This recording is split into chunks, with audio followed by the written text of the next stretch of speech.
बिस्मिल्लाहिर्रहमानिर्रहीम और अस्सलाम वालेकुम। आज अभी तक की अहम खबरें और मेरा तज्जिया। मैं इस वक्त आपके साथ इटली के शहर ब्रेशिया से मुखातिब हूँ।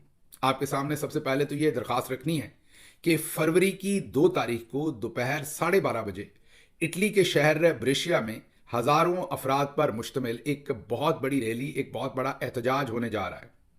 मैं भी उसी रैली, उसी एहतजाज में शिरकत के लिए अमेरिका से ऑल द वे यहाँ इटली के शहर ब्रेशिया पहुंच चुका हूं और परसों इतवार 2 फरवरी दोपहर 12:30 बजे मैं इस रैली, इस एहतजाज में शामिल होऊंगा। आपको पता है कि मेरे लिए सफ़र करना आसान नहीं है। पासपोर्ट कैंसिल है, इंटरपोल से रेड वारंट निकालने की बातें होती हैं और दहशतगर्दी के बेपुनाह पर्चे दिए हुए हैं। इन सब हालात के बावजूद ये तमाम खतरात मोल लेकर इतना लंबा सफ़र करके मैं यहाँ सिर्फ एक मकसद के लिए पहुँचता हूँ कि इमरान खान की और दूसरे जो वहाँ पर मासूम पाकिस्तानी हैं उनके लिए आवाज़ उठाई जाए। इसलिए इस आवाज़ में आप ज़रूर शामिल हों।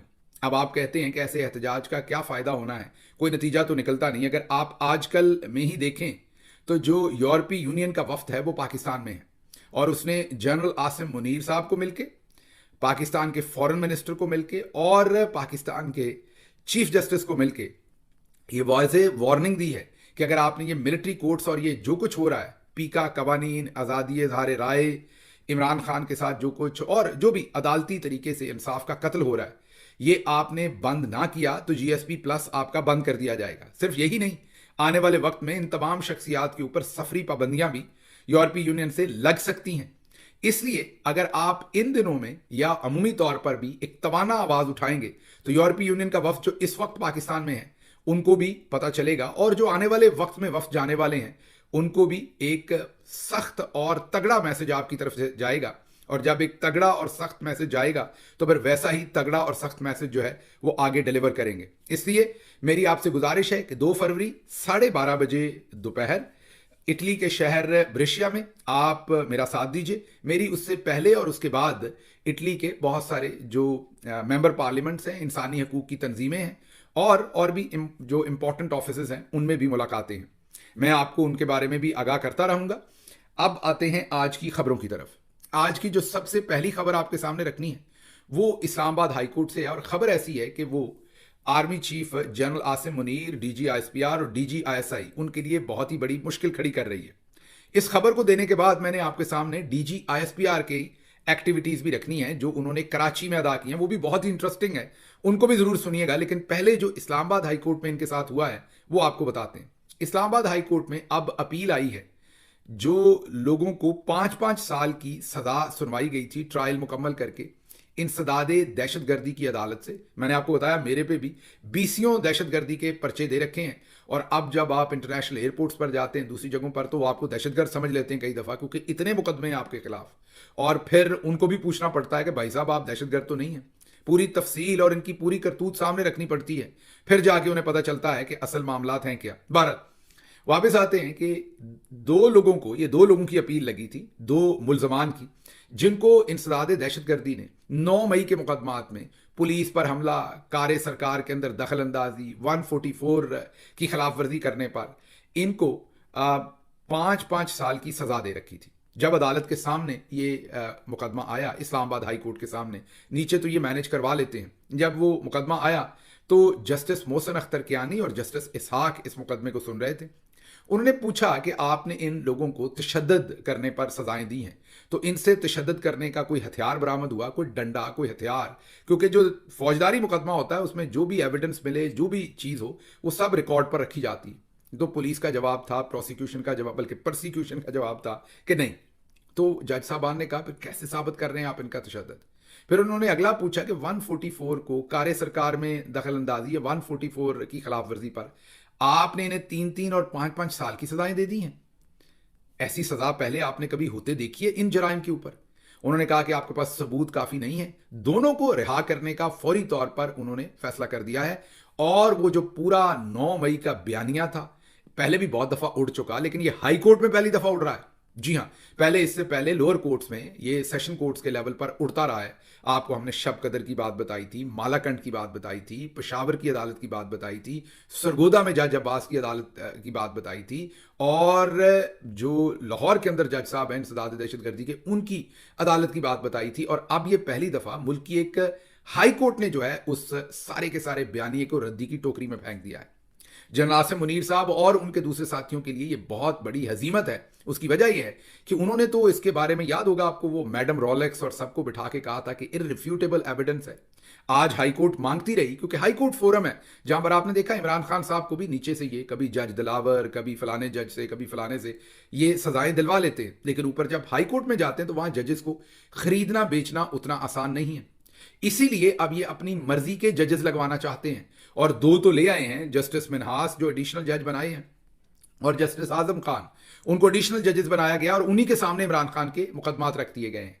इसीलिए ये डेस्परेट हैं सुप्रीम कोर्ट में भी 8 मजीद अपने जजेस लगाने के, और इस्लामाबाद हाई कोर्ट के लिए तो खुसूसी तौर पर ये डेस्परेट है। तो आज ये जो पूरे का पूरा बयानिया था इनका 9 मई का और 10 मई का, वो अदालत ने जो है वो तबाह करके रख दिया है, और इनको बिल्कुल जो कानूनी तौर पर बरहना करके रख दिया है, क्योंकि कोई सबूत ये अदालत के सामने पेश नहीं कर सके। अदालत बार बार उन सबूतों को मांगती रही, इनके पास कोई जवाब नहीं था। अब आप सोचिए कि अगर इसी तरह के इंडिपेंडेंट जजेस सब जगहों पर बैठे हों तो इनका क्या हशर हो चौधरी साहब का। इसीलिए चौधरी साहब को जहां पर आजाद आवाज से डर लगता है, मैं बार बार आपको कहता हूं कि आजाद सोच से भी डर लगता है।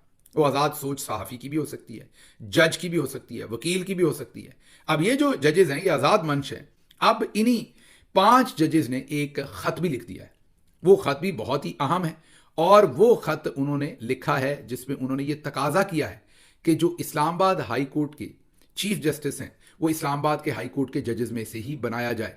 उनको सिंध, कराची या लाहौर हाई कोर्ट में से लाके इस्लामाबाद हाई कोर्ट के चीफ जस्टिस को ना बनाया जाए। मतलब कि जो सिंध हाई कोर्ट है वहां से जज को ट्रांसफर करके, या इस्लामाबाद में लाहौर से ट्रांसफर करके किसी को चीफ जस्टिस ना बनाया जाए। इस खत में तफसील बताई है कि इस वक्त सिंध हाई कोर्ट में कितने मुकदमात जो हैं वो एक आप ये कह लें कि नज़रअंदाज हैं, और कितने मुकदमात हैं जो इस वक्त सुने नहीं जा रहे, कितने मुकदमात हैं जिनके फैसले होने चाहिए लेकिन वो एक लंबी तारीखें उनमें दी गई हैं, और लोग जो हैं वो इंसाफ के लिए भटक रहे हैं। और इस्लामाबाद हाई कोर्ट में तो उन मुकदमात का नंबर बहुत थोड़ा है, मतलब यहाँ पर जजेस की तादाद पहले ही काफ़ी है, क्योंकि इन नंबर्स जो मुकदमात जो पेंडिंग है उनकी तादाद बहुत थोड़ी है। तो इन जजेस ने कहा है कि अगर कहीं जजेस की ज़रूरत है तो वो तो इधर से उधर ट्रांसफ़र हो सकते हैं, उधर से इधर ट्रांसफ़र नहीं हो सकते, क्योंकि वहाँ तो इतने मुकदमात हैं। और फिर लाहौर हाई कोर्ट के अंदर तो बहुत सारे जजेस की पोजीशन खाली है। ऐसे हालात में वहाँ से मजीद जजेस को फारिग करना या उठा के इस्लामाबाद हाई कोर्ट लाना वो बहुत ही डेंजरस बात होगी। इसके साथ साथ एक बहुत ही अहम कानूनी नुक्ता भी इन्होंने उठाया है, और वो नुक्ता ये उठाया है कि जब आप, और ये एक तो ये पढ़े लिखे नहीं है, ऊपर से ये कोशिश नहीं करते, ये नून लीग का ही हाल नहीं है, चौधरी साहब का भी हाल यही है। जब 26वीं आईनी तरमीम करवाई है तो उसमें अपनी तरफ से तो कानून बड़े शौक से बनाया था, लेकिन अब उस कानून की इंटरप्रिटेशन ये निकल रही है कि जब ये किसी जज को लाहौर हाई कोर्ट से ट्रांसफ़र करेंगे इस्लामाबाद हाई कोर्ट या किसी हाई कोर्ट में भी, तो उस जज को नया हल्फ लेना पड़ेगा। जब वो नया हल्फ लेगा तो वो जूनियर मोस्ट हो जाएगा उस हाई कोर्ट का।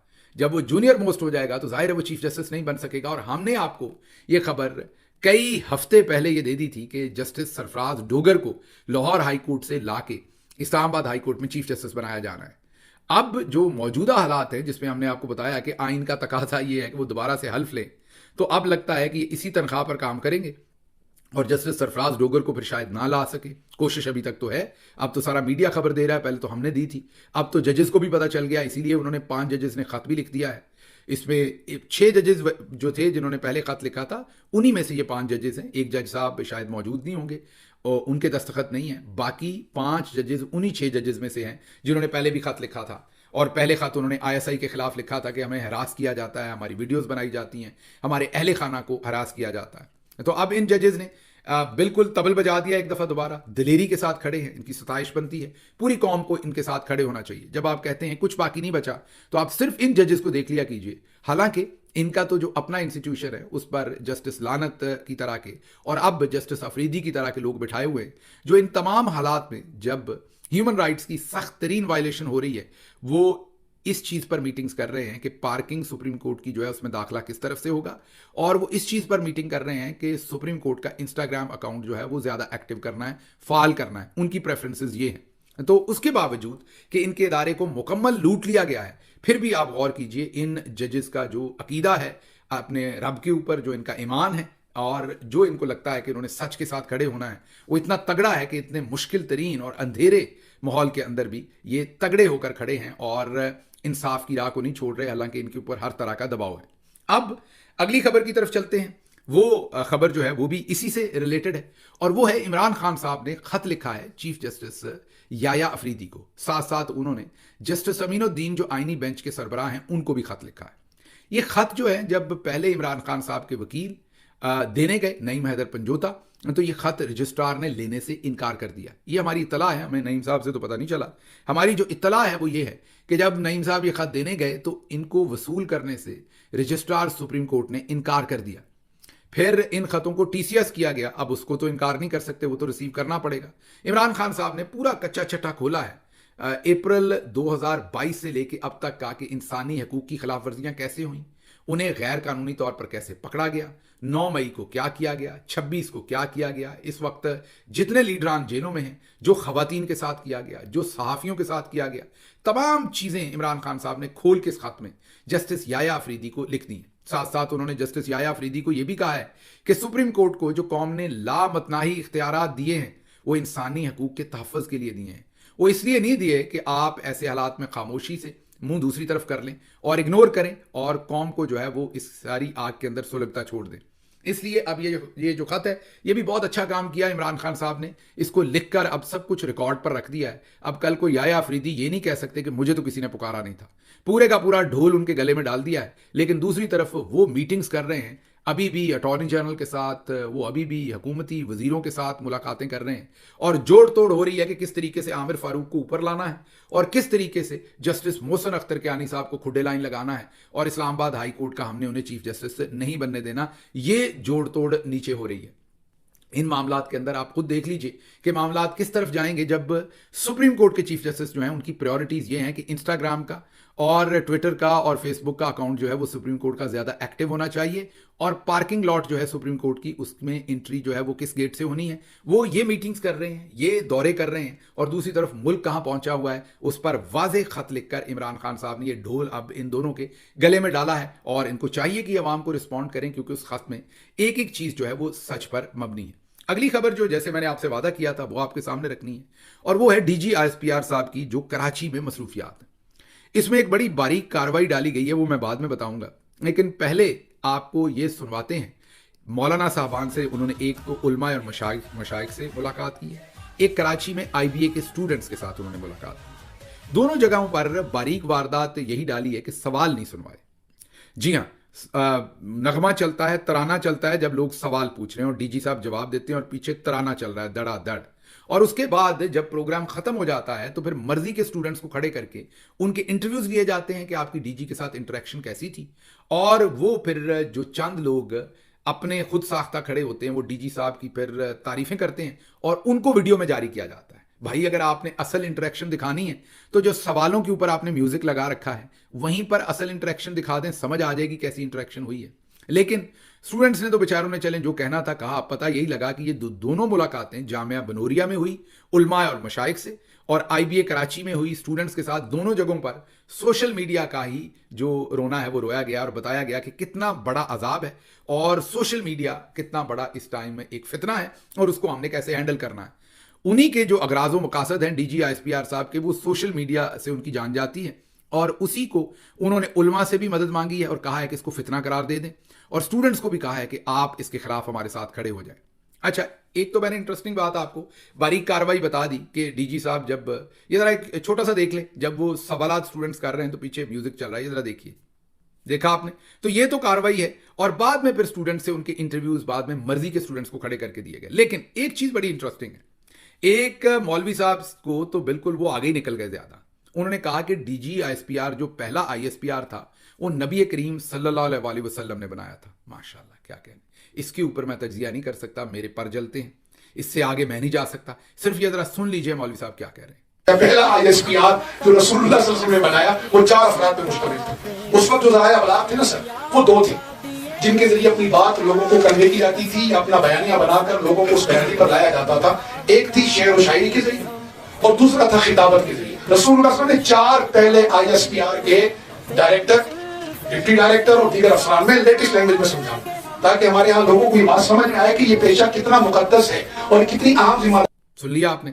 और आगे डीजी ISPR साहब की जो मुस्कुराहट थी वो भी आप देख लीजिए। अब इस पे मैं तज्जिया करने के काबिल नहीं हूं, यहां मैं रुक जाता हूं। लेकिन आप जरा गौर कीजिए कि यहां पर भी उलमा मशाइख के दौरान भी सवालात जो हैं वो किसी के नहीं दिखाए गए। यहां भी तराना ही चला है, डीजी ISPR साहब के नगमा चला है पीछे, और उसी वक्त अपनी मर्जी के बाद में इंटरव्यूज लेके चलाए गए हैं। और उसमें भी पता चला है कि तमाम की तमाम बात जो है वो सोशल मीडिया के ऊपर हुई है, और यही बताया गया है कि सोशल मीडिया बहुत बड़ा फितना है। अब मैंने आपसे वादा किया था कि बारीक वारदात इसमें क्या डाली गई है, जाते जाते वो बताऊंगा।